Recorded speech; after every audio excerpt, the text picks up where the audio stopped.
Un magnate de l'industrie, Stéphane, avait orchestré son retour au pays dans le plus grand secret.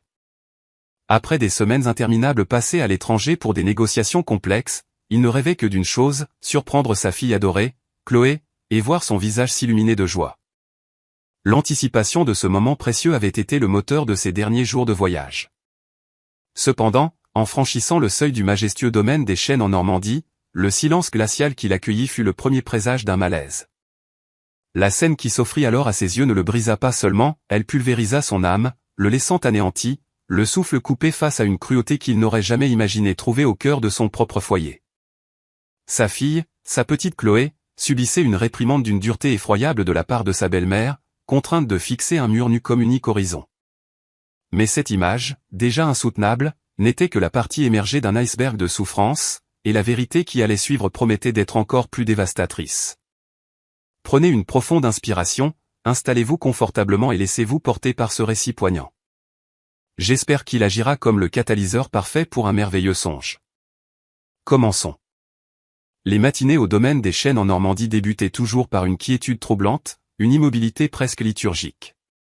Du personnel de ménage qui lustrait les parquets anciens jusqu'à la domestique qui dressait la table monumentale de la salle à manger, chacun se déplaçait sur la pointe des pieds, une chorégraphie silencieuse exécutée avec la crainte de produire le moindre bruit superflu. Dans l'immense cuisine, où les cuivres rutilaient, l'arôme délicat des viennoiseries tout juste sorties du four se mêlait au cliquetis doux et régulier d'un couteau sur une planche à découper.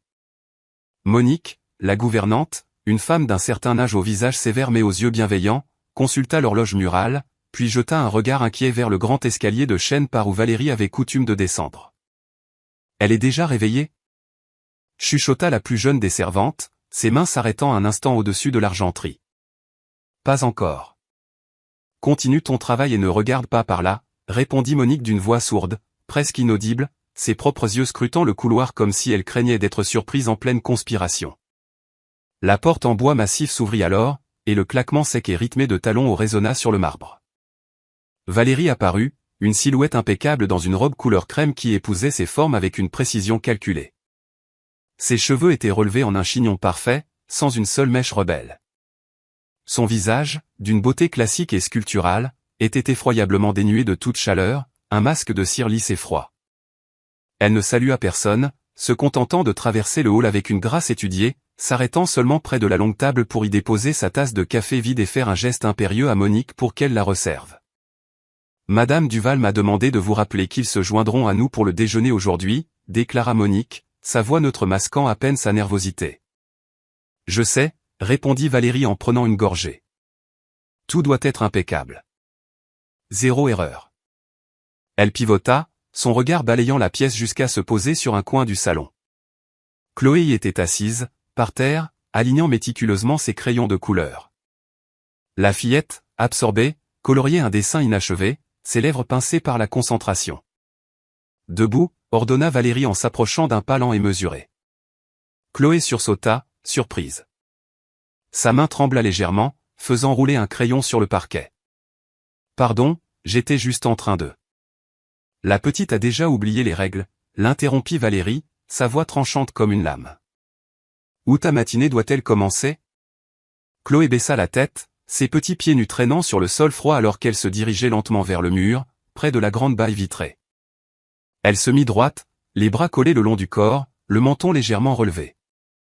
La lumière matinale, filtrant à travers le voilage diaphane, projetait des zébrures sur le dos de sa chemise blanche. Monique se détourna, se mordant la lèvre inférieure jusqu'au sang.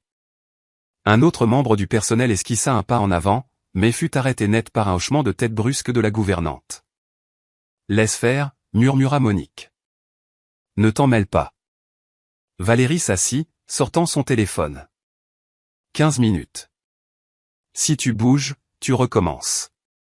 La pièce fut plongée dans un silence oppressant, seulement troublé par le tic-tac incessant de l'horloge du grand-père. Les minutes s'étirèrent, interminables. Lorsque l'aiguille des minutes passa le repère des 3, Chloé, épuisée, tordit subtilement son poignet pour soulager la tension. « Recommence », coupa la voix de Valérie, sans même qu'elle lève les yeux de son écran. Chloé se mordit la lèvre, luttant désespérément pour ne pas pleurer.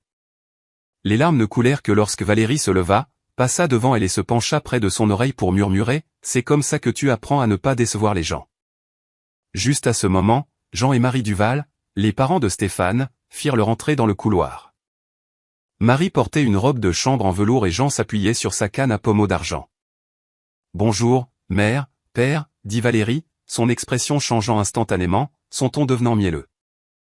Marie jeta un bref regard à Chloé, puis se tourna vers Monique. La petite continue de mal se comporter? Oui, elle continue son apprentissage, madame.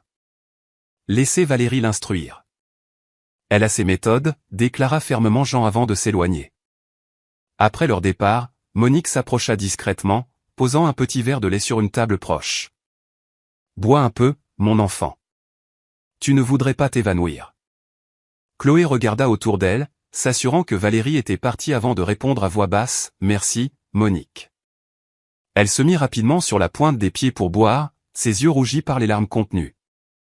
À l'heure du déjeuner, le domaine bourdonnait d'activité. Valérie avait organisé une petite réception avec quelques contacts d'affaires de Stéphane. Elle se tenait dans le salon, souriant avec l'éclat d'une parfaite femme du monde, levant un verre de vin. « Mon mari est en Europe, mais le nouveau projet sera sans aucun doute un succès retentissant, » déclara-t-elle, son regard assuré incitant chacun à acquiescer. Dans la cuisine, Chloé était blottie près d'une petite table, un bol de bouillie de céréales froides posé devant elle. Monique posa une main sur son épaule.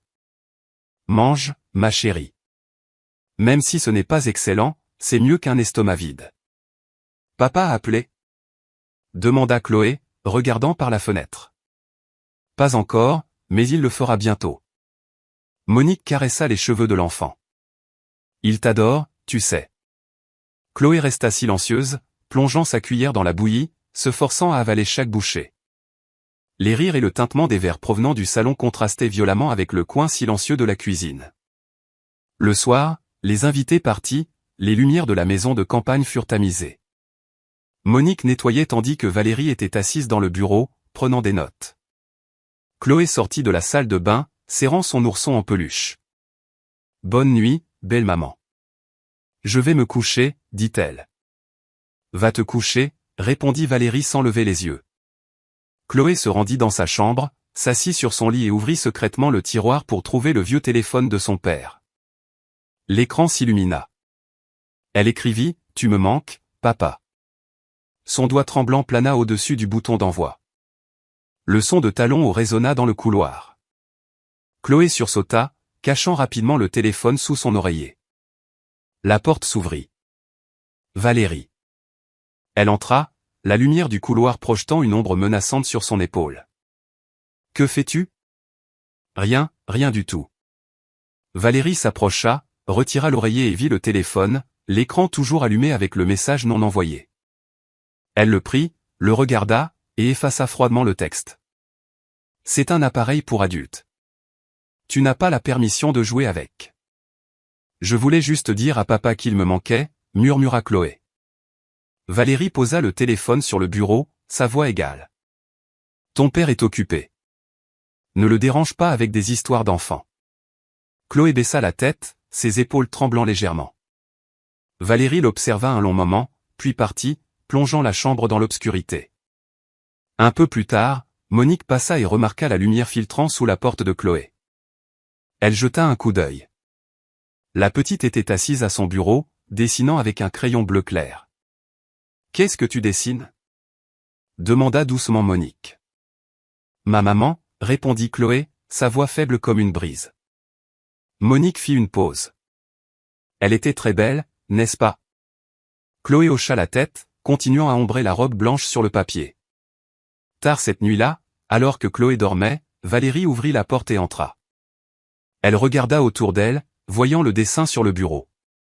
La femme sur l'image, Sandrine, souriait, ses yeux bienveillants fixés sur l'enfant.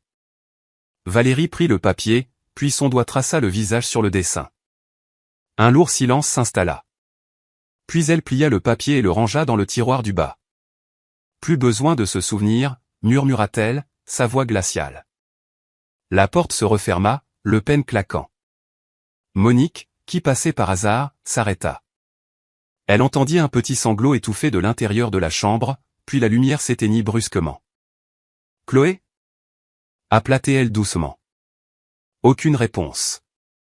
Monique resta immobile, la main agrippant son tablier, puis s'éloigna en silence. À l'autre bout du monde, Stéphane terminait une réunion tardive. Il se tenait près de la fenêtre, téléphone à la main. « Je vais appeler Valérie avant d'aller me coucher », dit-il à son assistant. La secrétaire sourit. Elle a envoyé un message disant que Chloé s'est couchée tôt, monsieur. Stéphane hocha la tête, un léger sourire traversant son visage. Bien, j'appellerai demain. Il n'avait aucune idée qu'à des milliers de kilomètres de là, la petite chambre de son domaine était plongée dans l'obscurité, sa fille blottie contre son oreiller trempé de larmes. Valérie était assise dans le bureau. Sur son bureau, il y avait une petite clé argentée et brillante. Elle l'accrocha à un tableau à côté d'une pile de notes épaisses. La lampe de bureau éclairait son visage inexpressif. Une semaine plus tard, à l'aéroport. Le jet privé atterrit à l'aéroport de Paris-Charles de Gaulle dans la brume de l'après-midi. Stéphane tira sa valise, son pardessus gris sur l'épaule, se déplaçant rapidement vers la sortie. Son voyage d'affaires s'était terminé plus tôt que prévu, et pendant tout le trajet du retour, il ne pouvait penser qu'au visage de sa fille lorsqu'elle verrait le petit ourson en peluche blanc emballé dans un minuscule sac en papier. La voiture l'emmena sur la route menant à un village normand, où le domaine des chênes se dressait silencieusement parmi les arbres. Lorsque le portail s'ouvrit, les rangées d'arbres murmurèrent avec le vent. Stéphane regarda par la fenêtre, voyant le jardin impeccablement entretenu mais regrettant la présence vivante d'une maison avec une petite fille. La porte principale s'ouvrit. Monique apparut, son visage figé par la surprise. « Monsieur Duval. Vous êtes rentré. »« Oui, je voulais faire une surprise à la petite, » dit Stéphane, sa voix rauque de fatigue. « Où est Valérie ?»« Dans le salon, monsieur. »« Et mademoiselle Chloé ?» Monique hésita, une lueur d'anxiété dans les yeux. Stéphane traversa le couloir, ralentissant le pas lorsqu'il entendit un léger cri résonnant depuis l'arrière-cour. Il tourna à droite, et la vision devant lui serra le cœur. Chloé était face au mur, les bras ballants, ses jambes éraflées et meurtries. Valérie se tenait derrière elle, sa voix aiguë. « Tiens-toi droite. Tu as renversé tout le plateau repas et tu pleures encore. Apprends à assumer tes responsabilités. » Valérie, parla Stéphane, sa voix dangereusement basse. « Qu'est-ce que c'est que ça ?» Valérie se retourna, momentanément stupéfaite, puis esquissa un léger sourire. « Quand es-tu revenu ? C'est juste une petite chose. Elle a renversé la nourriture et je lui apprends une leçon. Tu sais comment elle a besoin d'apprendre la maîtrise de soi en faisant cela. » Stéphane s'approcha, soulevant Chloé. La fillette trembla, s'agrippant à son cou. Une légère odeur de désinfectant s'éleva, mêlée à la respiration saccadée de l'enfant. Valérie réussit un rire forcé. « N'exagère pas. Elle est sensible, elle pleure pour n'importe quoi. » Stéphane ne répondit pas, se contentant de croiser son regard. Son observation fixe força Valérie à détourner les yeux. Monique sortit de la maison, portant une petite trousse de premier secours. Elle parla doucement, « Je vais apporter les bandages, monsieur. » Stéphane prit la trousse, hochant légèrement la tête. Monique inclina la tête, ses yeux transmettant une supplique silencieuse d'aide. Stéphane emmena Chloé dans sa chambre, l'asseyant sur le lit. « Ça fait mal, ma petite ?» Chloé secoua la tête, sa voix si douce qu'il dut se pencher pour l'entendre. « Je vais bien, papa. Belle-maman a dit que je dois être sage. » Stéphane s'assit à côté du lit, tenant sa main. « Personne n'a le droit de te faire du mal pour cette raison. Mais belle-maman a dit que si je suis méchante, tu ne rentreras plus à la maison. » Stéphane se figea. Il posa une main sur sa poitrine, murmurant « Je suis là maintenant, et je ne vais nulle part. » Un moment plus tard, quand Chloé s'endormit, il se leva et sortit dans la cour. La nuit était tombée rapidement, et l'air à l'intérieur de la maison semblait dense. Valérie le suivit, son doux sourire tentant de masquer l'atmosphère oppressante. « Ton retour a été toute une surprise, » dit-elle, posant légèrement la main sur son épaule. « Si tu t'énerves pour chaque petite chose, elle ne deviendra que plus faible. Tu appelles ça une petite chose, faire en sorte qu'une enfant de 6 ans regarde un mur ? Tu ne comprends pas. Si les enfants ne sont pas disciplinés tôt, ils deviennent des enfants gâtés plus tard. Je veux seulement ce qu'il y a de mieux pour elle. Tu veux ce qu'il y a de mieux pour elle en lui faisant peur de toi? Valérie fronça les sourcils. Tu me blâmes? Tout le monde dans cette maison est d'accord pour dire qu'elle a besoin de structure. Le martèlement rythmé d'une canne sur le sol en pierre retentit. Jean et Marie sortirent de la pièce voisine. Stéphane, dit Jean, sa voix aiguë. Valérie fait ce qu'il faut. La petite a besoin d'ordre. Ne laisse pas des questions mineures perturber la paix dans cette maison. Marie se tenait à ses côtés, l'expression sévère. Ta défunte mère l'a trop gâtée. Maintenant, elle doit apprendre. Stéphane regarda son père en silence. La lumière du plafond brillait sur la canne en argent dans la main de Jean, un cadeau d'anniversaire que Sandrine lui avait offert un jour. Un souvenir fulgura dans son esprit comme un éclair de lumière évanouie. Ce soir d'anniversaire, Sandrine avait ri en disant « Ce vieil homme en aura besoin pour se rappeler de ralentir ». Mais maintenant, en regardant la canne dans la main de l'homme, Stéphane sentit un frisson. Il se retourna, parlant sèchement « Je veux juste que cette maison soit un endroit où elle se sent en sécurité. » Tu deviens sentimental, Stéphane, répliqua Jean. Le chef de la famille ne peut pas laisser les émotions dicter ses actions. Des émotions? Stéphane regarda son père. Si je n'ai pas d'émotions, qu'est-ce qui me différencie du directeur de ton entreprise? Personne ne parla plus. Valérie monta à l'étage, laissant un long silence dans son sillage. Tard cette nuit-là, Valérie était au téléphone dans le salon. Non, il n'a rien dit, mais ce regard dans ses yeux ne me plaît pas. Elle fit une pause en entendant des pas. Stéphane descendait les escaliers. Elle termina rapidement l'appel, se retourna et afficha un faux sourire. Tu ne dors pas encore? Je ne pouvais pas dormir. Stéphane se dirigea directement vers le débarras en bas. Valérie l'observa, son expression momentanément tendue. Puis elle feignit de sourire. Tu travailles trop tard. Ne reste pas éveillé, d'accord? Stéphane ouvrit la porte du débarras, et une bouffée d'air froid en sortit. Il alluma la lumière, révélant des rangées d'armoires poussiéreuses. Une petite boîte en bois était sur une étagère, couverte d'une épaisse couche de poussière. Il ouvrit le couvercle. À l'intérieur se trouvaient des dossiers sur l'accident de Sandrine. Pour la première fois en 3 ans, il osa relire chaque page. Le rapport de police détaillait la date, l'heure et le lieu, mais la chronologie entre le rapport et la réclamation d'assurance ne correspondait pas. Le véhicule impliqué dans la collision était immatriculé sous une filiale des industries Duval. Son cœur battait la chamade, ses mains se crispèrent en poing. Stéphane passa à la dernière page, le rapport du médecin légiste. Pour usage interne seulement, signé, Jean Duval. Il recula, sa respiration lourde. Tout son corps semblait glacé, comme si on venait de lui vider tout son sang.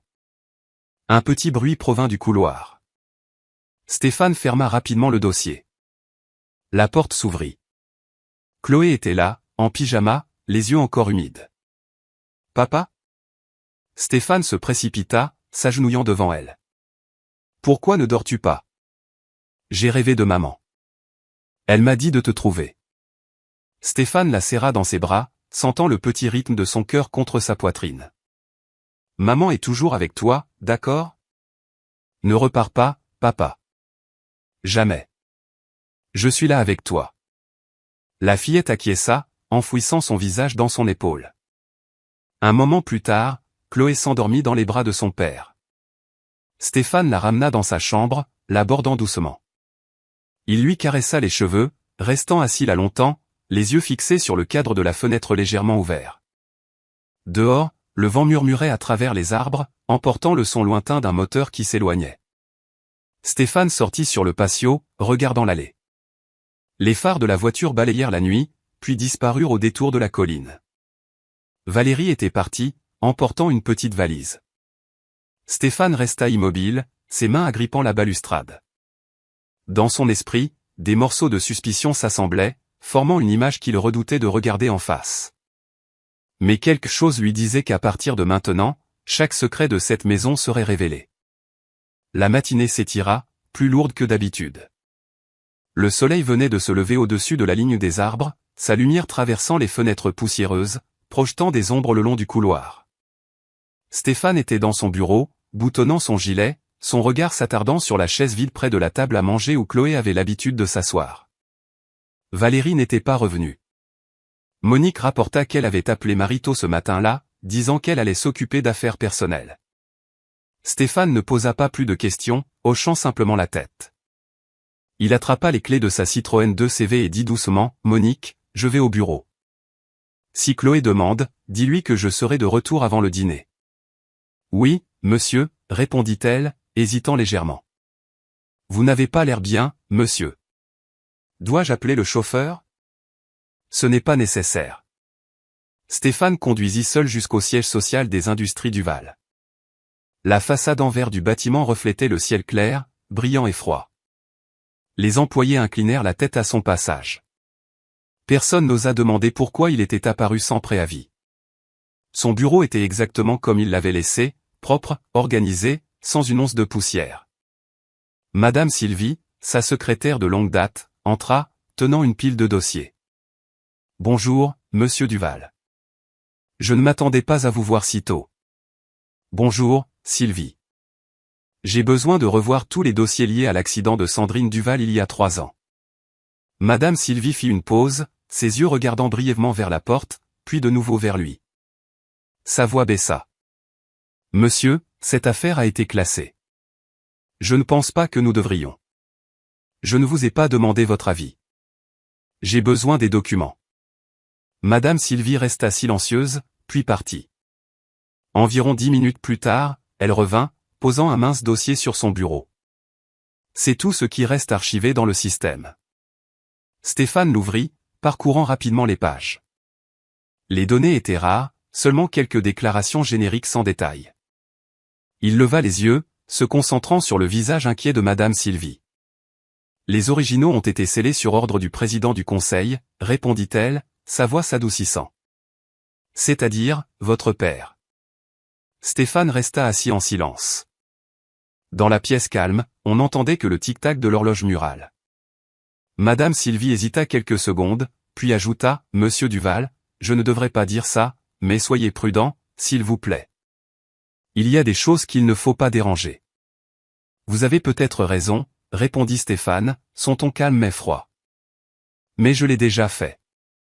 En partant, Madame Sylvie le raccompagna à la porte, faisant une légère révérence. Puis, avant qu'il ne s'éloigne, elle parla rapidement, « Vous vous êtes garé dans le garage souterrain, n'est-ce pas ? » « Oui. Vérifiez la banquette arrière quand vous partirez. J'y ai laissé quelque chose. » Stéphane la regarda, ne posant aucune question.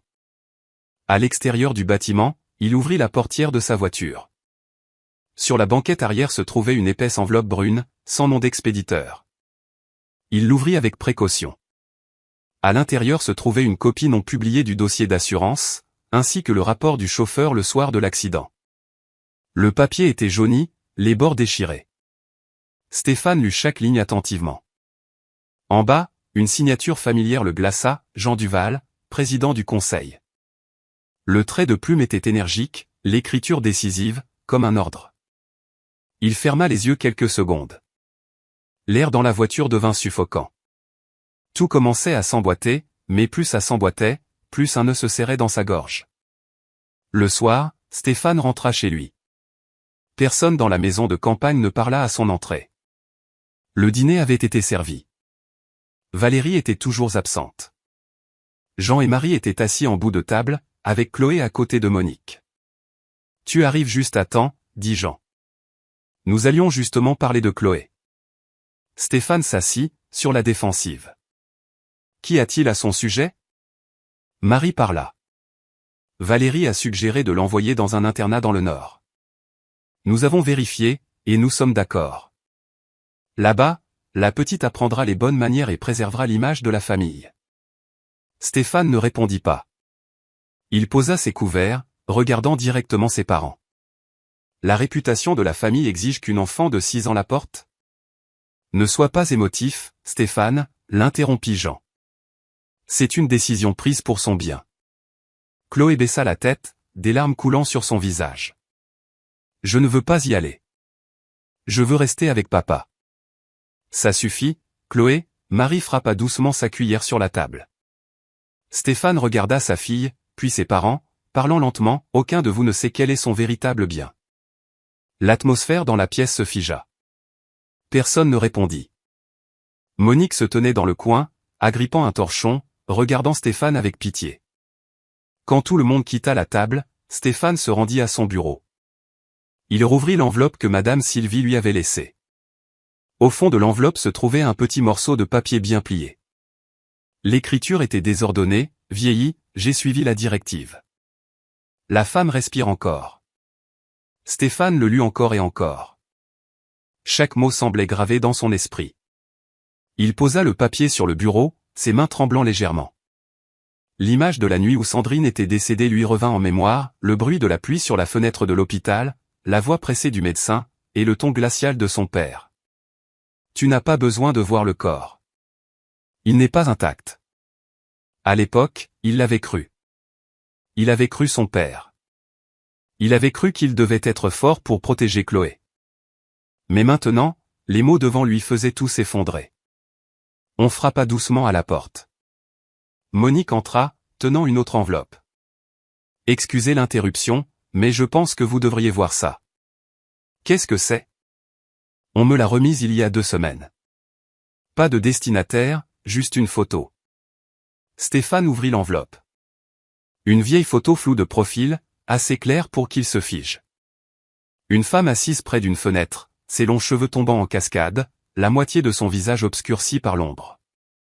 Sous l'image, une note manuscrite et tremblante, elle est vivante. Stéphane regarda la photo longuement. La pièce était dans un silence absolu. Dehors, il commença à pleuvoir légèrement. Il attrapa la photo, regardant Monique. Savez-vous qui l'a envoyée? Non, monsieur. Le messager a dit que son seul travail était de la livrer. Rien de plus. Stéphane hocha la tête. Gardez ça secret. Ne laissez personne le savoir, surtout pas mon père. Je comprends, monsieur. Quand Monique partit, il resta assis, les yeux fixés sur la photographie. Le vieux sentiment, un mélange d'espoir et de crainte, se tordit dans sa poitrine. Le lendemain matin, la lumière précoce s'étendit sur le jardin. Stéphane tenait la photo dans sa main, sortant sur le balcon. Au petit matin, une fine couche de brouillard pendait des arbres bordant la route de la colline. Stéphane s'éloigna du domaine des chênes, agrippant légèrement le volant, le vent sifflant à travers la fenêtre légèrement ouverte. Dans son esprit, les images de la nuit dernière résonnaient encore, la photographie, la note. Elle est vivante. La route menant au faubourg de la ville était longue et sinueuse. C'est là que vivait Pierre Martin, le chauffeur qui travaillait pour sa famille avant de disparaître juste après l'accident, il y a 3 ans. La petite maison se trouvait au bout de la rangée, sa porte en bois en décomposition, les rideaux bien tirés. Stéphane frappa plusieurs fois. Aucune réponse. Une voisine ouvrit sa porte de l'autre côté de la rue, demandant curieusement, « Vous cherchez Martin ?» Il a déménagé il y a des années. Depuis combien de temps? 6 mois, je suppose. Mais des étrangers sont venus ici il y a quelques jours, ont nettoyé et refermé l'endroit. Je pensais que c'était sa famille. Stéphane la remercia, faisant le tour de la maison. Près de la porte arrière, il vit la boîte aux lettres rouillées, débordant encore de papier. Quand il l'ouvrit, quelques vieilles factures tombèrent, avec le nom de l'expéditeur, Industrie Duval, fonds de prévoyance interne. L'argent était transféré régulièrement chaque mois, commençant juste après le décès de Sandrine. Stéphane resta immobile, le vent soufflant à travers les arbres secs, murmurant doucement. Il rangea les papiers dans sa mallette, ses yeux se plissant. L'après-midi, il gara sa voiture devant le bâtiment de verre du centre-ville, le cabinet de Nicolas Dubois à Rennes, son ancien ami de lycée et actuel avocat personnel. Nicolas le salua, lui serrant la main avec une demi-plaisanterie. Que tu conduises jusqu'ici toi-même doit signifier que quelque chose de grand se passe. Stéphane ouvrit sa mallette, posant la pile de papier sur le bureau. J'ai besoin que tu regardes ça. Nicolas parcourut les pages, fronçant les sourcils. Des virements réguliers du fonds interne. C'est un montant considérable. Qui a signé l'autorisation? Aucune signature, mais les dates coïncidant avec l'ordre de sceller les dossiers de l'accident. Nicolas s'adossa à sa chaise, soupirant. Stéphane, si tes soupçons sont vrais, ce n'est plus une affaire de famille. C'est une dissimulation systémique. Tu dois être extrêmement prudent. Je sais. Quel est ton plan? Découvrir qui il cache. Nicolas hocha légèrement la tête.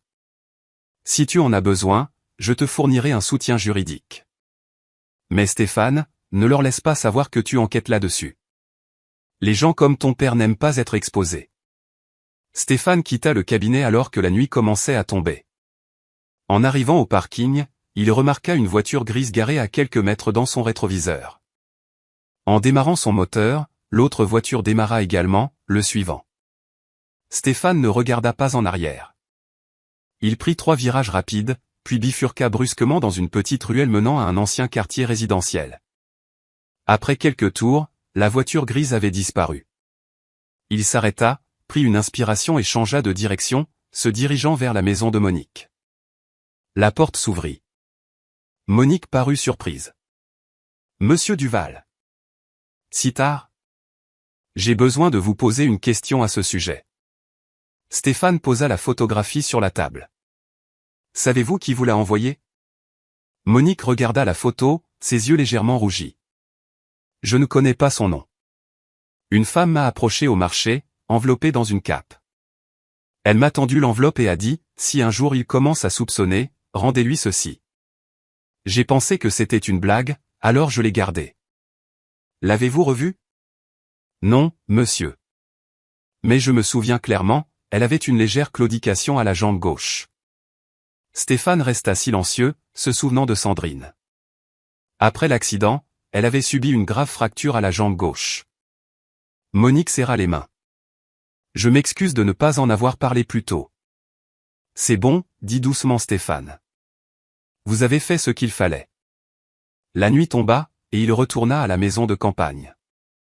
Toute la maison était silencieuse. En montant les escaliers, il entendit Valérie parler dans le bureau. Non, il a déjà trouvé la photo. Que devons-nous faire? Sa voix était basse, urgente. Stéphane s'arrêta devant la porte. Elle ne l'avait pas remarqué. Je m'en fiche, tant que c'est réglé. Il ne doit rien savoir de plus. La porte grinça légèrement, et Valérie se retourna, raccrochant rapidement. Tu m'as fait peur. Elle força un sourire, s'approchant. C'était juste à propos de l'événement caritatif. Tu as entendu quelque chose? Stéphane la regarda quelques secondes, puis hocha légèrement la tête. Je n'entendais pas clairement. Tu travailles tard? Je dois me préparer pour l'événement de ta mère. Marie est très exigeante. Je comprends. Il recula, ses yeux l'observant toujours. Valérie garda son sourire jusqu'à ce qu'il disparaisse dans le couloir. Puis elle agrippa le téléphone avec force, regardant vers les escaliers, rongée par l'inquiétude. La chambre de Chloé était au 2e étage. Quand Stéphane passa, la porte était légèrement ouverte. La fillette était assise sur son lit, serrant son ourson en peluche. « Papa? Tu ne dors pas encore? » Maman parlait à quelqu'un. Je l'ai entendu. Stéphane s'assit sur le bord du lit, lui caressant les cheveux. C'est bon, juste des affaires d'adultes. Tu es en colère contre maman? Il secoua doucement la tête. Je ne suis en colère contre personne. Je cherche juste ce qui est juste. La fillette le regarda, ses yeux clairs. Papa, j'ai rêvé de maman Sandrine. Elle a dit qu'elle avait très froid. Stéphane se figea, sa main suspendue en l'air. Elle te manque beaucoup, n'est-ce pas? Chloé acquiesça. Mais je ne me souviens pas de son visage. Il ne parla pas, l'attirant simplement dans une étreinte. Bientôt, tu te souviendras. Quand Chloé s'endormit, Stéphane quitta la chambre et se dirigea vers le sous-sol. Le bureau de son père, habituellement fermé à clé, était ouvert aujourd'hui. À l'intérieur, il y avait une odeur de bois vieux et de papier humide. Il alluma la lumière, se dirigeant vers le grand coffre-fort près du mur. Après plusieurs tentatives, la serrure cliqua et s'ouvrit. À l'intérieur du coffre-fort se trouvaient des dossiers d'investissement, des contrats, et une épaisse enveloppe jaune marquée « Confidentiel ». Stéphane la sortit et l'ouvrit. Le premier titre le laissa raide, Projet Y, transfert de patient spécial au centre de retraite Saint-Laurent. Il lut attentivement les notes ci-dessous, patiente de sexe féminin, état stable. Transféré sous directive spéciale. Ne pas divulguer dans les dossiers médicaux. Stéphane tapa rapidement, île Saint-Laurent, sur l'ordinateur de bureau. Les résultats apparurent, une petite île au large de la Bretagne, abritant un centre de rééducation neurologique appartenant aux industries du Val. Les images satellites montraient un grand bâtiment au milieu d'une forêt, complètement isolé du continent. Il imprima la carte, la plia et la rangea dans sa mallette. La porte du sous-sol grinça doucement. Stéphane se retourna. Le couloir était sombre, seule la lumière jaune se déversait de la pièce. Il n'y avait personne. Mais il sentit clairement des yeux l'observer. Il sortit, fermant la porte avec précaution, puis monta les escaliers. Au bout du couloir du rez-de-chaussée, une silhouette se tenait mi-ombre, mi-lumière, Valérie, dans une robe de chambre noire, les bras croisés sur sa poitrine. Stéphane ne parla pas, la regardant simplement avant de tourner de l'autre côté. Valérie le regarda partir, les yeux pleins de calcul. Dès qu'il fut hors de vue, elle sortit son téléphone et composa un numéro familier. « C'est moi », sa voix était basse. Il a déjà trouvé la photo. Fais-le avant qu'il ne quitte la ville. L'autre bout resta silencieux une seconde, puis une voix répondit, « Compris ». Valérie raccrocha, s'appuyant contre le mur, sa main agrippant toujours le téléphone, mais son pouce tremblant légèrement. Dans la maison silencieuse, il ne restait que le bruit du vent sifflant à travers les fissures, comme si les murs eux-mêmes écoutaient tout. Stéphane se réveilla, ouvrit les rideaux et vit le jardin avant mouillé de rosée. Il enfila une chemise et descendit au garage pour emmener Chloé à l'école. Mais quand il mit la clé dans le contact, la Citroën 2CV ne démarra pas. Il essaya de nouveau. Silence. Stéphane ouvrit le capot.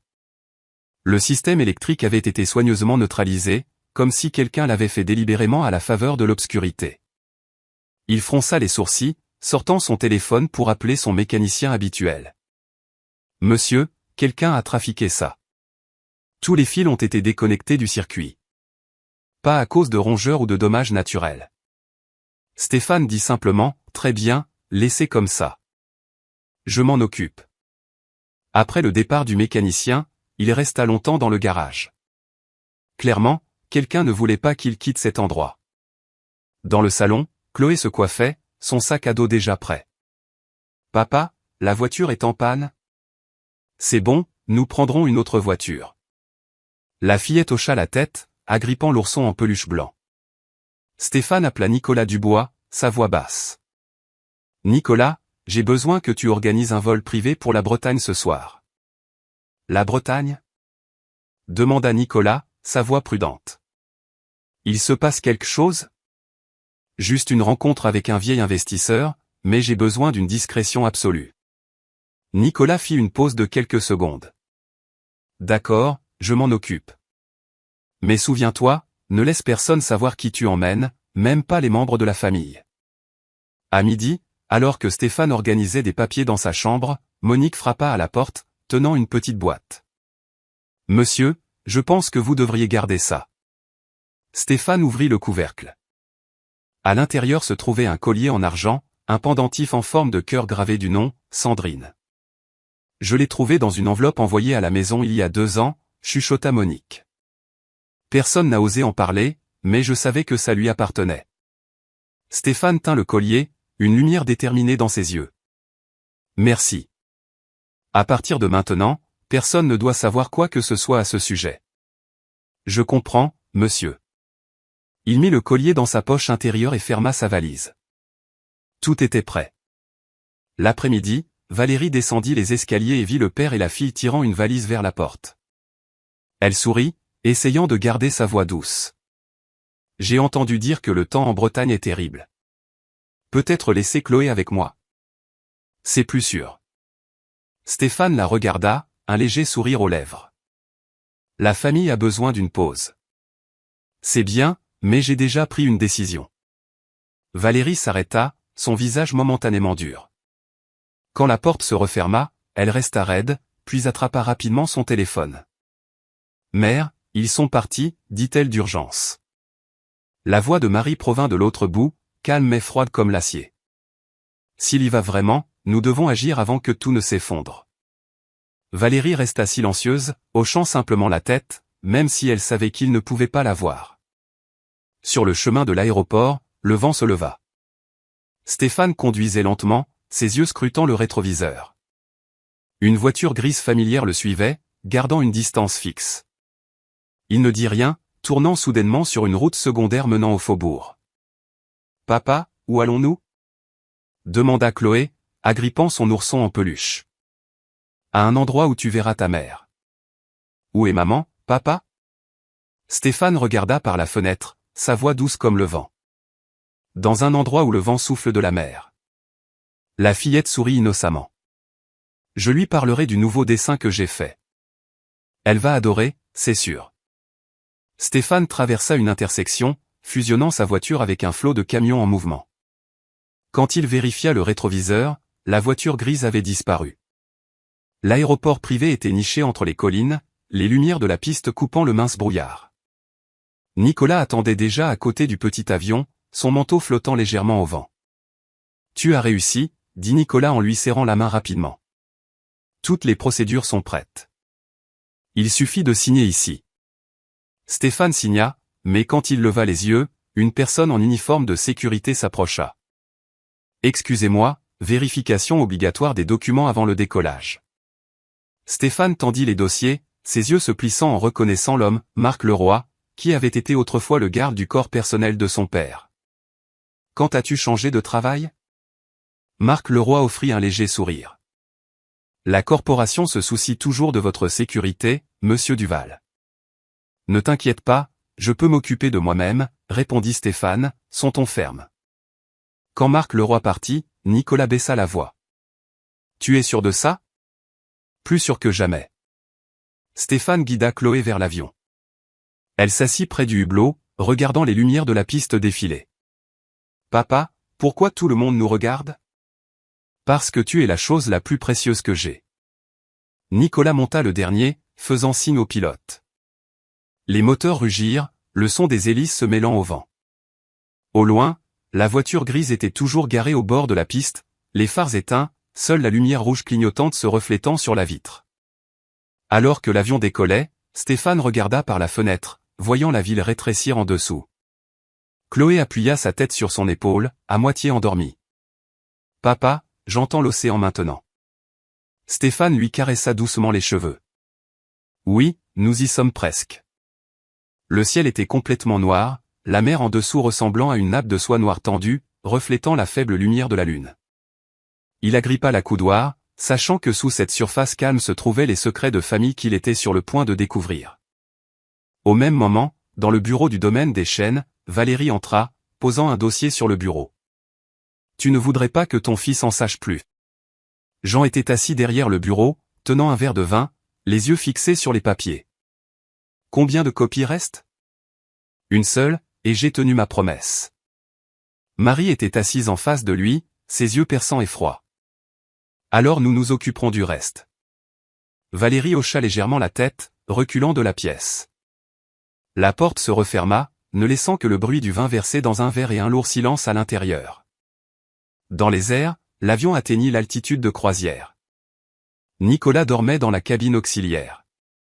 Stéphane était assis en silence, regardant par la fenêtre. La mer nocturne en dessous scintillait comme un courant souterrain de lumière, sans fin et mystérieux. Il sortit le collier de Sandrine de sa poche, le serrant dans sa main. « Attends-moi » murmura-t-il. « Attends-moi, Sandrine. » L'avion s'éleva à travers la couche de nuages. Au sol, à l'aéroport sur la côte bretonne, un homme en manteau gris venait de recevoir un appel. « Tu les as vus ?» La voix de Valérie résonna au téléphone. Il leva les yeux vers le ciel, où une petite lumière commençait à descendre. Affirmatif. Ils arrivent. Préparez-vous au quai nord. Il raccrocha, ajusta son talkie-walkie, sa voix froide sur le canal interne, confirmait la position. Équipe 1 au quai. Équipe 2, observez à distance. Ne les laissez pas quitter l'île. Le petit avion atterrit sur l'aéroport local de la côte bretonne. La piste était courte, entouré de forêts de pins humides et d'un brouillard épais. Stéphane sortit, tenant fermement la main de Chloé. « Il fait très froid, papa. » La fillette trembla. « Nous y sommes presque, ma petite, dit-il, remontant sa veste sur ses épaules. » Au comptoir de location, il choisit une vieille camionnette Renault 4 délabrée. Le moteur toussa mais démarra. La route vers le port était sinueuse et déserte, bordée de maisons en bois blanchi par le sel marin. En chemin, il s'arrêta dans un petit café au bord de la route pour se renseigner. Le propriétaire, un homme à la barbe grise, le regarda avec méfiance. Quand Stéphane demanda « Savez-vous quelque chose sur le centre de rééducation Saint-Laurent ?» L'homme posa sa tasse de café, sa voix rauque. « Cet endroit sur une île isolée. Seules les personnes autorisées y entrent. Les gens disent que les patients là-bas ne reviennent jamais. Y a-t-il quelqu'un en charge ? J'ai juste entendu le nom du docteur Philippe Blanc, mais je ne vous conseillerais pas d'y aller. » Stéphane hocha légèrement la tête, laissant quelques billets avant de quitter le café. Dans son esprit, le nom Blanc fit palpiter son cœur. L'homme qui avait traité Sandrine avant l'accident. Quand ils arrivèrent au port, le vent était plus fort et la mer agitée. Un panneau d'affichage indiquait « Tous les services de ferry temporairement suspendus en raison du mauvais temps ». Stéphane demanda autour des quais. Tout le monde secoua la tête. Finalement, un vieux pêcheur accepta de les emmener, mais seulement pour le triple du prix habituel. « Tu es sûr ? » L'homme regarda la mer. « Les vagues sont énormes aujourd'hui. Tout le monde ne revient pas de cet endroit. »« Je dois y aller, » répondit simplement Stéphane. Le pêcheur soupira doucement, hochant la tête. « Je vais préparer le bateau. » Pendant qu'ils attendaient, Chloé s'assit sur un banc en bois et ramassa un vieux journal humide. Elle le tendit curieusement à son père. « Papa, il y a une photo qui ressemble à maman. » Stéphane regarda. À la deuxième page, il y avait un article sur le programme spécial de soins aux patients de la Corporation du Val. Dans le coin, une petite ligne, supervision professionnelle, Dr Philippe Blanc. Stéphane lut chaque mot attentivement, ses mains agrippant fermement le journal. Il sortit son téléphone, composant le numéro de Blanc dans son ancienne liste de contacts. L'écran afficha « Numéro hors service ». Il appela Nicolas. « Nicolas, j'ai besoin que tu localises le docteur Blanc dans le système de l'entreprise. Utilise le code interne, niveau de sécurité 2. Tu es en Bretagne. » demanda Nicolas à voix basse. « Oui. » Ne le dis à personne, surtout pas au siège des industries du Val. « Compris. Je te contacterai quand j'aurai les données. » Stéphane raccrocha, rangeant son téléphone dans sa poche, ses yeux fixés sur la mer où le brouillard commençait à s'épaissir, obscurcissant l'horizon. Au même moment, au domaine des chênes, Valérie était assise sur le canapé, téléphone à la main. La voix de Jean provint de l'autre bout, calme mais glaciale. Stéphane se dirige vers Saint-Laurent. S'il y arrive, tout est fini. Valérie resta silencieuse, les lèvres pincées. Après un moment, elle répondit, « Alors, laisse-moi m'en occuper. » Elle se leva, ouvrit un meuble et sortit une petite mallette. À l'intérieur se trouvait un mince dossier et un ordre de vol interne de la Corporation du Val. Sans un mot de plus, elle quitta la maison de campagne, se dirigeant directement vers l'aéroport. L'après-midi, le vent hurlait férocement. Stéphane et Chloé montèrent sur le quai, grimpant dans le petit bateau en bois du vieux pêcheur. La mer était agitée, avec des vagues à crête blanche, et la faible lumière du soleil filtrait à travers les nuages épais. « Attachez-vous bien. Les vagues ne sont pas amicales aujourd'hui, » prévint l'opérateur du bateau. Stéphane vérifia de nouveau son sac, s'assurant que les dossiers et la carte étaient toujours intacts. Chloé était assise à l'intérieur, serrant son ourson en peluche, demandant doucement, « Papa, y a-t-il vraiment des gens sur cette île ?»« Oui. Mais tout le monde ne veut pas être trouvé. » Le bateau tangua violemment en quittant le port, le son des vagues frappant la coque en bois, l'odeur du sel marin âcre. Environ une demi-heure plus tard, Chloé montra du doigt par la fenêtre. « Papa, je vois un autre bateau. » Stéphane leva les yeux. Au loin, une tache noire grandissante, une vedette rapide grise, voyageant dans la même direction, sa vitesse constante et rectiligne. Probablement juste un autre bateau de pêche. « Ne t'inquiète pas, dit-il, mais il savait que cette coïncidence n'était pas un accident. Environ 2 heures plus tard, ils étaient à quelques kilomètres de l'île. Soudain, le moteur du bateau toussa violemment, puis s'arrêta. La machine se tut, ne laissant que le bruit du vent hurlant et des vagues déferlantes. Bon sang! L'opérateur du bateau vérifia frénétiquement. Impossible, je viens de changer l'huile. Il se pencha dans le compartiment moteur, la sueur perlant sur son front malgré le froid. Quelqu'un a ouvert le capot moteur. La conduite de carburant a été déconnectée. Stéphane regarda derrière lui. La vedette rapide grise était maintenant beaucoup plus proche, à seulement quelques centaines de mètres. 2 hommes vêtus de sombre, leurs visages obscurcis par des capuches, se tenaient sur le pont. Il baissa la voix, parlant rapidement à Chloé, « Va dans la cabine. Reste silencieuse. Ne sors pas avant d'entendre ma voix. » Chloé acquiesça, serrant son ourson en peluche, se recroquevillant dans le coin intérieur. Stéphane attrapa une grande clé, se dirigeant vers le moteur. Sa main trembla légèrement à cause du froid, mais ses mouvements furent rapides. Il reconnecta le tuyau de carburant, le serra et actionna l'interrupteur. Rien que le vent. La vedette rapide derrière eux accéléra, le moteur rugissant, les vagues s'élevant, l'eau éclaboussant la coque. L'opérateur du bateau paniqua, essayant d'allumer la radio. Ils nous suivent. J'ai besoin du signal radio. Elle était brouillée, n'émettant que de la statique. Le signal était bloqué. Stéphane jura à voix basse, tournant toujours furieusement la clé. Soudain, un son rauque de « tchou-tchou » éclata, puis un rugissement. Le petit bateau tangua violemment, le moteur reprenant vie. « Tenez bon !» cria-t-il à l'opérateur. Le bateau vira brusquement, soulevant un nuage blanc d'eau. Le vent fouetta leur visage, mordant et froid. La vedette rapide derrière eux accéléra, la distance n'étant plus que de quelques dizaines de mètres. L'un des hommes à bord fit un geste. Stéphane vit un éclair de métal sous la faible lumière et se baissa, agrippant la balustrade en bois, criant « à toute vitesse ». Le moteur hurla, et le petit bateau fonça vers l'île, maintenant à peine visible dans le brouillard épais. Les vagues s'écrasèrent sur eux, trempant leurs vêtements d'eau froide. Chloé, dans la cabine, agrippa son ours, chuchotant inaudiblement. Derrière eux, le son de la vedette rapide était implacable mais recula progressivement au milieu des vagues féroces. Stéphane regarda devant lui. À travers le faible brouillard, une mince lumière apparut, le phare de Saint-Laurent. Il respira lourdement, ses mains agrippant toujours le volant. « Attends-moi, Sandrine » murmura-t-il, les yeux fixés sur l'île qui grandissait dans l'étendue blanche de la mer nocturne. Le bateau de Stéphane fendit le brouillard dense, se dirigeant droit vers l'île Saint-Laurent, tandis que derrière eux, la vedette rapide grise poursuivait, sa faible lumière jaune se reflétant sur les vagues comme un fantôme persistant. Il faisait complètement noir lorsque le petit bateau de Stéphane arriva sur le rivage. La légère tempête venait de passer, laissant de douces ondulations et un brouillard si épais qu'il couvrait l'île Saint-Laurent comme un rideau. « Papa, j'ai peur. » Le son du vent sifflant à travers les falaises était comme le soupir de l'océan. Chloé lui prit la main, tremblante.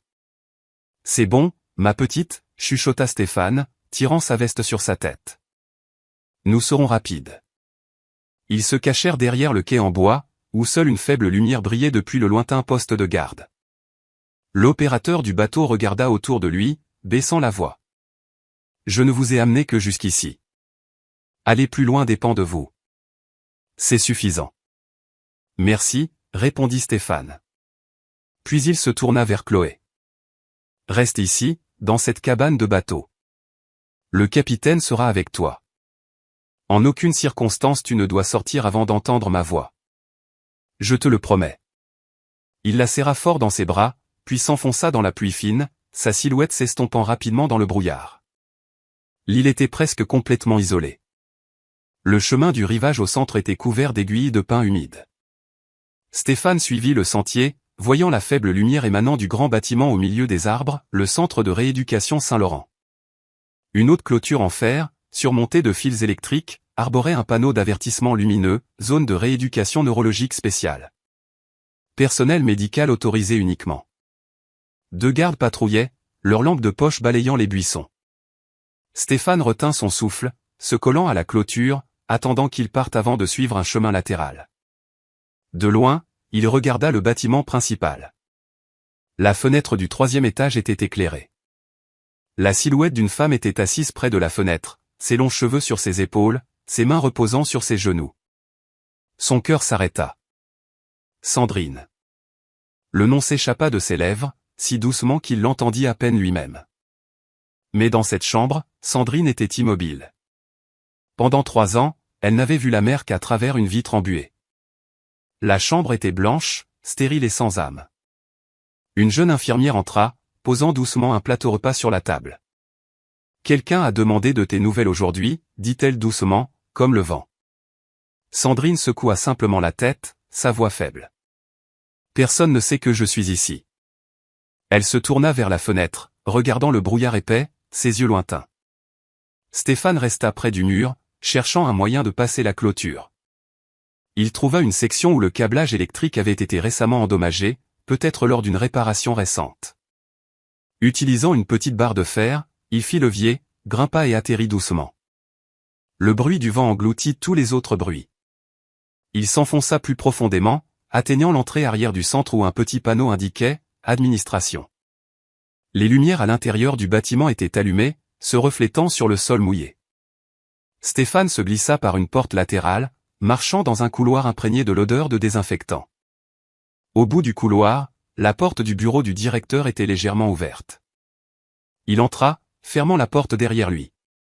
Le docteur Philippe Blanc leva les yeux d'une pile de dossiers, surpris de le voir. « Stéphane Duval. Mon Dieu, je pensais qu'on vous empêcherait de venir ici. » Stéphane s'approcha de lui, fermant la porte derrière son dos. « Expliquez-vous. Où est ma femme ?» Blanc regarda autour de lui, tendu. « Elle n'est pas décédée. Mais vous ne devriez pas être ici. » Stéphane serra les mains, sa voix basse.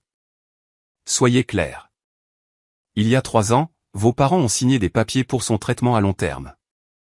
Ils considéraient Sandrine comme mentalement instable, et son décès a été inventé pour éviter un scandale pour la corporation. Je ne faisais que suivre les ordres. » Stéphane se raidit, mais toute la pièce tourna. « Traitement ? Isolement ? Vous savez qu'elle était parfaitement lucide. » Blanc ouvrit un classeur, en sortit un épais dossier et le lui tendit. « Voici la vérité. Elle s'est rétablie après 2 mois, sans dommage permanent. Mais la directive interne des industries Duval exigeait qu'elle ne quitte pas l'établissement. Ils ont envoyé des gens pour me superviser, menaçant de révoquer ma licence médicale si je révélais quoi que ce soit. » Stéphane parcourut les pages, ses mains tremblantes. La signature finale sur l'ordre d'isolement indiquait clairement « Jean Duval. »« Mon père, » murmura-t-il, les yeux brûlants. « Ils ont confiné ma femme pour protéger le nom de la famille. » Blanc le regarda avec regret. « Stéphane, je suis désolé. Je n'avais pas le choix. Mais elle est toujours là. » 3e étage, chambre 312. Le bruit d'un moteur rugit à l'extérieur. Les phares balayèrent la fenêtre. Blanc se précipita, fermant les rideaux. « Ce n'est pas bon. Quelqu'un vient d'arriver. Je vois une plaque d'immatriculation interne Duval. » Stéphane regarda dehors. Une voiture noire brillante s'arrêta devant la porte. La portière s'ouvrit. Valérie sortit, suivie de 2 agents de sécurité. Elle tenait son téléphone, sa voix froide. « Ne le laissez pas quitter l'île. Tout se termine ce soir. » Blanc pâlit. « Ils ne veulent pas que vous l'emmeniez. » Stéphane cacha le dossier dans son manteau, le regardant droit dans les yeux. « Merci. Si vous voulez vous racheter, gardez le silence. Prenez le couloir de service arrière. Cet escalier mène directement à l'aile des patients. » Stéphane hocha la tête, ouvrant la porte. Le bruit des bottes de sécurité résonna dans l'escalier principal. Il suivit le couloir latéral, les faibles lumières clignotant. Au bout du couloir, la porte de la chambre 312 était légèrement ouverte. La lumière blanche se déversait dans le couloir, se reflétant sur le sol mouillé. Stéphane s'arrêta, son cœur battant la chamade. Il agrippa la poignée de la porte, prit une profonde inspiration et la poussa pour l'ouvrir. Dans la chambre, Sandrine était assise près de la fenêtre, une blouse blanche sur son corps fragile. Quand elle entendit la porte, elle se tourna lentement. Ses yeux éteints clignotèrent, puis brillèrent d'une lumière fragile. Stéphane resta figé sur le seuil, incapable de prononcer un seul mot. Chaque son autour de lui sembla s'évanouir. Leurs yeux se rencontrèrent après 3 ans de séparation. Dans la chambre blanche et stérile, les lumières fluorescentes de la chambre d'hôpital se reflétèrent sur le visage mince de Sandrine, mettant en évidence ses yeux profonds qui semblaient ne pas avoir vu la vraie lumière du soleil en 3 ans. Elle regarda l'homme en face d'elle, sa respiration saccadée, sa main tremblant légèrement. Stéphane, sa voix était rauque, fragile comme un murmure. Stéphane fit un pas en avant, les yeux remplis de larmes. Il ne parla pas, s'agenouillant simplement devant sa femme. Sa main tremblante s'approcha pour toucher la sienne. Sa peau était froide, mais réelle. Un sanglot étouffé lui échappa. Ils restèrent silencieux longtemps, seulement le bruit de la pluie frappant le cadre de la fenêtre, constant et indifférent. Sandrine leva doucement une main pour toucher le visage de son mari, son regard semblant chercher les souvenirs qui lui avaient été volés. « Je pensais que tu m'avais oublié. »« Jamais, » murmura Stéphane. « Jamais. On m'a juste volé la chance de te trouver. » L'atmosphère pesante fut brisée par le bruit de pas précipités résonnant dans le couloir. Stéphane regarda vers la porte, ses yeux brillants. Il plaça Sandrine derrière le meuble médical, mettant un doigt sur ses lèvres en signe de silence. La porte s'ouvrit brusquement. Valérie entra avec 2 agents de sécurité. Les lampes de poche balayèrent la pièce. Elle regarda le lit vide, son visage tordu. Sandrine. Où est-elle? Siffla-t-elle, sa voix froide, chaque mot lourd. Stéphane serra fort Sandrine, attendant qu'il passe. Quand le bruit des bottes s'estompa, il guida sa femme vers l'escalier de secours arrière. « Où m'emmènes-tu » haleta Sandrine, sa voix faible. « À l'endroit où tu as le plus besoin d'être. » Le couloir arrière menait directement à un bâtiment de service près du rivage. Le vent soufflait fort, et la pluie devint plus intense. Stéphane se dépêcha, aidant Sandrine à franchir les marches glissantes. Au loin, la faible lumière jaune de la petite cabane de bateau était toujours allumée, là où il avait laissé Chloé en sécurité avec le pêcheur. Il poussa la porte. Chloé se tourna, momentanément stupéfaite. La faible lumière jaune brilla sur son petit visage. « Maman » Sandrine s'arrêta, ses lèvres tremblant légèrement. En un instant, la fillette laissa tomber son ourson en peluche et courut serrer sa mère dans ses bras, ses sanglots étouffés incontrôlables. Sandrine s'agenouilla, enlaçant sa fille comme si elle craignait que si elle la lâchait, tout s'évanouirait. « Je suis là, je suis tellement désolée, ma douce petite. » Chloé sanglota. « J'ai tellement rêvé de toi. »« Ce n'est plus un rêve, » dit Stéphane, posant une main sur leurs épaules, sa voix brisée par l'émotion. Le bruit d'un moteur rugit au loin. Valérie avait enfin trouvé la voie de secours. Les phares coupèrent la pluie, brillant directement sur la zone de la cabane. « Allons-y » cria doucement Stéphane. Ils coururent vers le quai, traversant le sable détrempé. Quand les 3 arrivèrent au quai, Valérie et les 2 agents de sécurité étaient tout près. « Arrêtez-vous là » cria-t-elle, sa voix engloutie par le vent. « Vous ne pouvez pas l'emmener. » Stéphane se retourna, protégeant Sandrine et Chloé derrière lui. « C'est fini, Valérie. Ça se termine maintenant. Tu crois que tu peux tout démanteler ?» se moqua-t-elle, ses yeux sauvages. « Tu n'as aucune idée de ce dont ils sont capables. » Une sirène aiguë retentit au loin, coupant la nuit. Des lumières bleues et rouges balayèrent l'eau. Des voitures de police envahirent la zone du port. Valérie haleta, reculant d'un pas. La portière de la voiture s'ouvrit. Nicolas Dubois sortit avec le chef de la police. « Stéphane Duval !» cria Nicolas à voix haute. « Amène ta femme et ta fille ici maintenant. » Stéphane prit la main de Sandrine, la guidant avec Chloé hors du quai en bois. Valérie se retourna, criant « Vous n'avez aucune autorité ici. C'est la propriété de la famille Duval. » Le chef de la police leva la main, sa voix calme. « Madame Valérie Blanc, vous êtes en état d'arrestation pour dissimulation et séquestration illégale. » Valérie rit hystériquement, sa voix frénétique. « Je ne faisais que suivre les ordres. Ils m'ont forcé. » « Les ordres de qui » demanda Nicolas. 2. Elle montra le continent, où le phare clignotait encore dans la nuit. Ses propres parents. Stéphane resta immobile, son visage pâle. Les officiers menottèrent Valérie et l'emmenèrent à la voiture. Elle continua de crier, « Ils ne vous laisseront pas vous en tirer comme ça, Stéphane. Ils ne perdent jamais. » Stéphane la regarda partir sans répondre, serrant simplement plus fort la main de Sandrine alors que Chloé se blottissait contre la poitrine de sa mère. Nicolas s'approcha, posant une main sur l'épaule de son ami. « Le docteur Blanc m'a appelé juste après que tu aies quitté le bureau. Il savait que tôt ou tard, tout serait exposé. » « Où est Blanc ? » ?»« Dans cette voiture.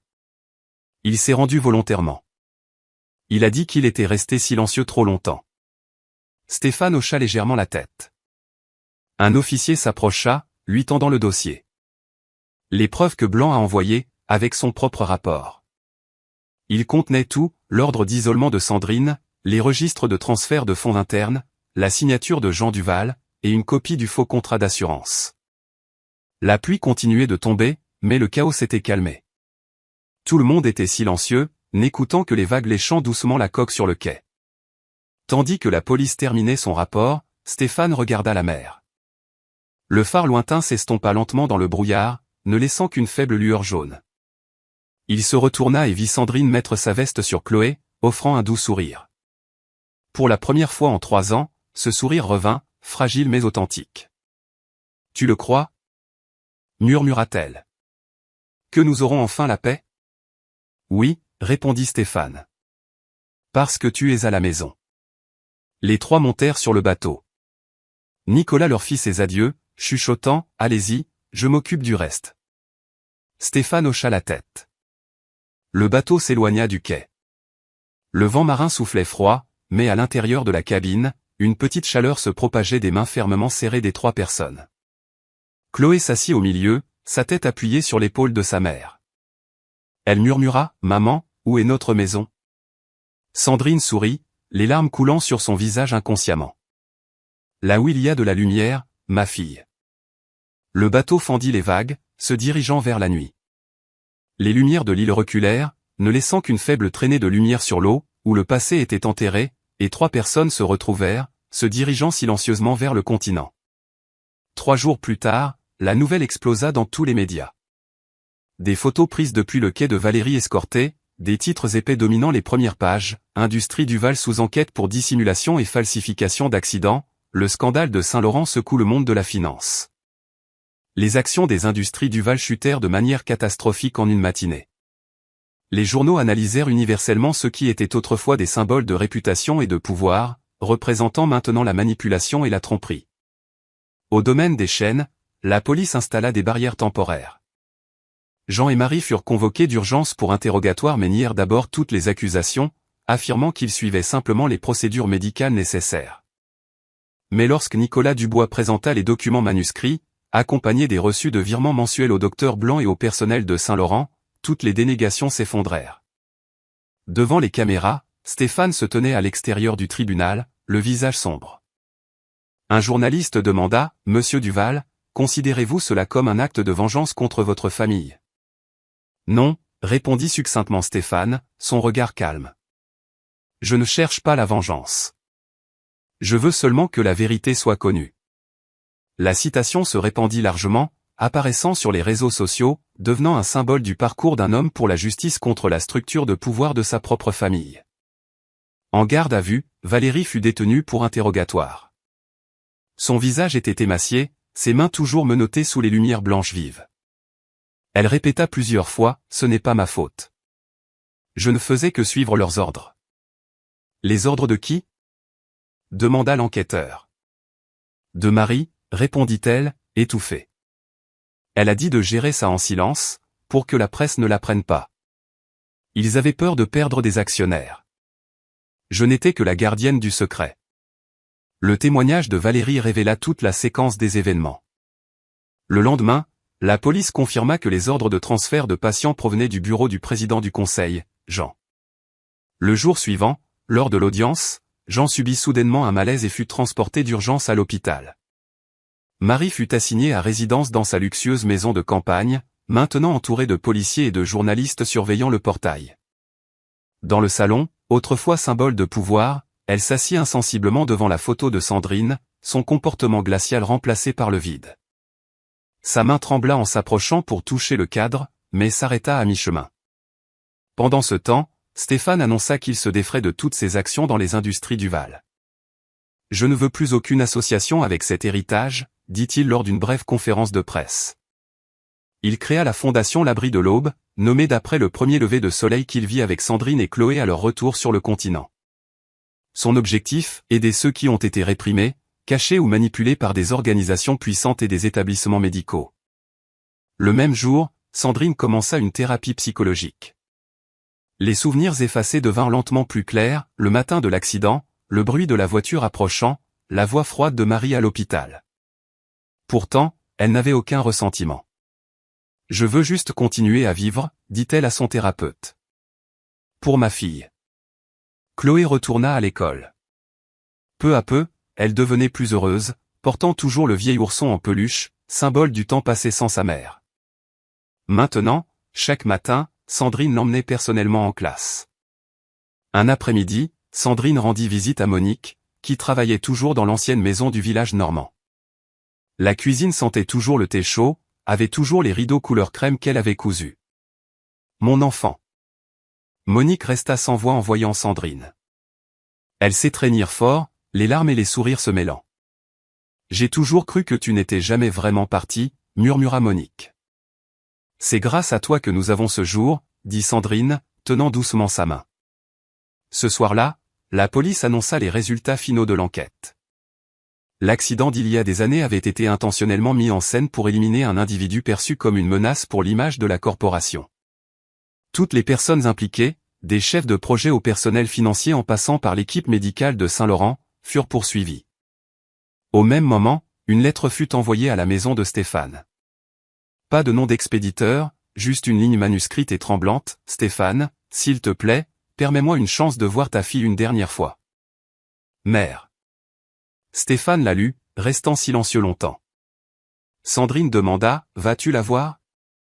Il secoua simplement la tête, puis écrivit sur une petite carte « Merci de m'avoir donné la vie. » La carte fut renvoyée sans aucun message supplémentaire.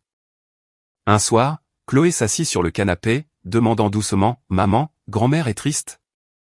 Sandrine sourit, caressant sa tête. Peut-être. Mais la tristesse est aussi le début du changement. La fillette réfléchit un moment, puis dit « J'espère qu'elle sait que tu es toujours en vie. » Elle le saura, répondit Sandrine. Tard cette nuit-là, Stéphane se tenait près de la fenêtre, regardant la mer. Les lumières de la ville se reflétaient sur l'eau, scintillant comme d'innombrables miroirs brisés. Les sombres souvenirs s'étaient retirés, mais leur écho demeurait, comme le son incessant des vagues. Sur son bureau, le vieux dossier était toujours là. Stéphane l'ouvrit une dernière fois, parcourant rapidement les pages, puis le fermant. Il le plaça dans un tiroir, le fermant avec la petite clé que Valérie avait autrefois accrochée au mur. Un an s'était écoulé depuis la réouverture de l'île Saint-Laurent, et la famille Duval, maintenant juste 3, vivait paisiblement dans une petite maison de pêcheurs en Bretagne. La maison était peinte en blanc avec un toit en bois bleu, ses fenêtres donnant sur le lever du soleil. Chaque matin, Stéphane conduisait la vieille camionnette Renault 4 pour emmener Chloé à l'école, tandis que Sandrine préparait le petit déjeuner avec une musique douce résonnant dans toute la cuisine. La vie était simple mais complète, heureuse sans grand portail, sans domestique, sans prestige ni action boursière. Juste des rires mêlés à l'odeur des viennoiseries et du sel marin. Stéphane n'était plus l'héritier du Val. Il était maintenant le fondateur de la fondation L'Abri de l'Aube, une organisation créée pour aider ceux qui avaient été victimes du pouvoir ou réduits au silence. Sous la direction de Sandrine, la fondation grandit rapidement. De nombreuses familles séparées furent réunies, et beaucoup de ceux qui avaient subi des abus de pouvoir trouvèrent protection. La presse l'appela « l'homme qui a ramené la lumière dans sa propre obscurité ». Les matinées en Bretagne étaient toujours douces. Chloé, dans un pull bleu et un sac à dos légèrement de travers, courut sur le porche. « Papa, dépêche-toi. Je vais être en retard. » Stéphane rit, attrapant le sandwich que Sandrine avait préparé, le lui lançant légèrement. « Si tu ne le manges pas, je le ferai. » Elle rit, serrant son père dans ses bras. Sur le chemin de l'école, Chloé lui parla du cours d'art-thérapie auquel elle venait d'assister. Le professeur m'a dit de dessiner ce qui me fait me sentir le plus en sécurité. Que as-tu dessiné? Une maison avec des lumières vives, dit la fillette, sa voix baissant légèrement. Il y a 3 personnes debout près de la fenêtre sur l'image, et la lumière brille. Je l'ai appelée la maison de la lumière. Stéphane regarda la mère, hochant la tête, sa voix profonde. Parce que nous avons trouvé notre lumière. Sandrine passait la plupart de son temps au bureau de la fondation. Les murs étaient couverts de photos des familles qu'ils avaient aidées. Elle instruisait le nouveau personnel, parlant des valeurs qu'elle avait passé toute une vie à apprendre. Personne ne devrait être réduit au silence simplement parce que quelqu'un d'autre a le pouvoir de parler pour eux. En passant devant le comptoir des demandes, elle s'arrêta devant une petite photo, une photo d'elle-même prise le premier jour de l'ouverture de la fondation. Dans ses yeux, le sourire d'alors était hésitant, mais maintenant, chaque jour qui passait, elle apprenait à sourire sincèrement. Le soir, ils dînaient sur le porche. Les vagues murmuraient, l'odeur des viennoiseries se mêlant à l'arôme de pain. Chloé partageait des histoires de l'école, Sandrine plaisantait, et Stéphane écoutait, éclatant parfois de rire. Il n'y avait plus le silence pesant des années passées, seulement la simple chaleur de la famille. « Je veux apprendre à peindre l'océan », dit Chloé, ses yeux brillants. « Mais je ne sais pas par où commencer. » Sandrine posa une main sur son épaule. « Commence là où tu te sens le plus en paix. Ce sera ton océan. » Stéphane regarda sa femme et sa fille, un doux sourire traversant son visage. Un jour de mars, le Courrier de Bretagne vint l'interviewer sur la fondation L'Abri de l'Aube. Le jeune journaliste demanda « Avez-vous déjà envisagé de pardonner à vos parents ?» Stéphane réfléchit longuement et répondit lentement « Le pardon ne signifie pas oublier. Cela signifie simplement que nous ne permettons pas au passé de définir le présent. Chacun doit assumer la responsabilité de la lumière vers laquelle il choisit de marcher. » La citation fut publiée textuellement, se répandant dans les journaux, devenant un rappel pour ceux qui avaient été blessés que parfois, la compassion est la plus forte façon de vaincre la haine. Cet après-midi-là, Sandrine reçut une enveloppe sans nom d'expéditeur. À l'intérieur se trouvait un morceau de papier bien plié, écriture familière, « S'il y a une autre vie, j'espère être une personne plus gentille. Mère. » Sandrine resta immobile près de la fenêtre, le vent de la mer ébouriffant ses cheveux. Après un moment, elle prit un briquet et brûla le papier. Les cendres s'envolèrent, la lumière de l'après-midi baignant son visage paisible. Chloé courut vers elle, enlaçant sa mère. « Je pense que grand-mère demande pardon avec le vent. » Sandrine se pencha, touchant le nez de sa fille. « C'est peut-être ça. » Une semaine plus tard, ils retournèrent sur l'île Saint-Laurent. L'ancien centre de confinement avait été complètement transformé. Le bâtiment blanc fut repeint, le jardin rempli de marguerites jaunes. Un nouveau panneau était à côté de la porte, l'abri de l'aube, où la lumière se trouve. L'inauguration fut simple mais sincère. Stéphane se tenait sur la plateforme avec Sandrine et Chloé à ses côtés. Devant eux se trouvaient des gens qui avaient connu une douleur similaire, revenant maintenant ici pour un nouveau départ. Dans le passé, dit Stéphane, cet endroit était l'obscurité. Mais aujourd'hui, c'est la preuve que la lumière existe toujours si quelqu'un est assez courageux pour la chercher. Tout le monde applaudit. Chloé coupa le ruban pour l'inauguration, son sourire rayonnant au soleil. Sandrine se pencha, chuchotant, « Je n'aurais jamais pensé revenir ici sans peur. » « Mais c'est parce que tu n'es plus seul, » répondit Stéphane. Après la cérémonie, les 3 se promenèrent dans le jardin derrière le centre. Les anciennes chambres étaient maintenant des salles de classe, des salles de thérapie et des espaces de vie communautaire pour les enfants. Sur le mur près de la sortie, Chloé vit une grande fresque que les bénévoles avaient peinte, la maison de la lumière, exactement comme celle qu'elle avait dessinée dans son cours d'art. Elle regarda ses parents, rayonnante. « Regardez, maman et papa, je l'ai dessiné correctement. » Stéphane se pencha, serrant sa fille dans ses bras. « Parce que tu vois toujours ce que les adultes ont oublié. » Sandrine observa silencieusement son mari et sa fille, le soleil de l'après-midi illuminant leur visage.